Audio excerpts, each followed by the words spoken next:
Hello everyone, Digha ভ্লগের next পার্টে আমরা চলে এসেছি।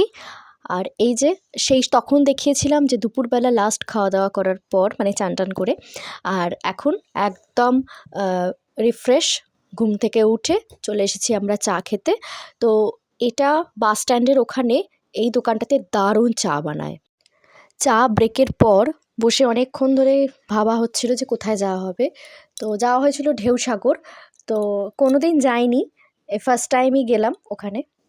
এখানে প্রচুর অ্যাক্টিভিটি রয়েছে, আর অ্যাক্টিভিটিগুলো একদম হাই লেভেলের অ্যাক্টিভিটি রয়েছে। বাট আমরা যখন গেছিলাম তখন সব কিছুটা ক্লোজ হচ্ছিল, কারণ আমরা অনেকটা লেটে গেছিলাম। এখানে বিকাল বিকাল গেলে খুব ভালো লাগবে, মানে একদম সমুদ্রের পাড়েই যেহেতু খুব সুন্দর লাগবে এখানকার। এর ভিতরটা যেহেতু এত সাজানো গোছানো, তাই আমরা এখানে প্রচুর ফটো তুলেছি। কয়েকটা স্টিল ফটো আমি অ্যাটাচ করলাম। এখানে প্রচণ্ড কুয়াশা, যার জন্য মানে বারবার এরকম ব্লার হয়ে যাচ্ছে।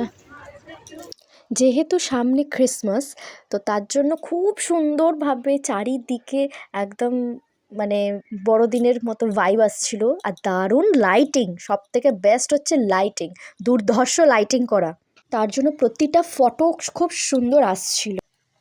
ঢেউসাগর থেকে বেরিয়ে আমরা সোজা চলে এসেছি নিউ দীঘার বিচ মার্কেটে। তো এখানে দেখা হচ্ছিলো যে যদি কিছু কেনা হয়, তো আমরা সত্যি কথা কিচ্ছু কিনিনি, কারণ কি কিনবো, দীঘাতে সবসময় তো একই জিনিস। তো যাই হোক, তো তখন মনে হচ্ছে যে একটু মাছ খেলে কেমন হয়। তো আমরা তার জন্যই ওখানে দাঁড়িয়ে কথা হচ্ছিল যে মাছ খাবার জন্য। তো তারপরে পুপু খেলা কিনেছে অনেক। তো এই যে ওখানে আমাদের কাবাবগুলো রেডি হচ্ছিল। কাবাব খেয়েছি, সাথে দুটো মাছও নিয়েছিলাম। খুব যে হাবিজাবি মাছ খেয়েছি সেটা একদমই না, দুটো মনে হয় ওটা যত সম্ভব ভোলা মাছ ছিল। তো দুটো সেইটাই নেওয়া হয়েছিল, কারণ সব অনেকটা রাত্রি হয়ে গেছিলো, প্রায় তখন 9টা বাজে। এই ভিডিওটা থাকলো এই পর্যন্তই, দেখা হবে নেক্সট ভিডিওতে। আর হ্যাঁ, নেক্সট পার্ট আসছে খুব তাড়াতাড়ি।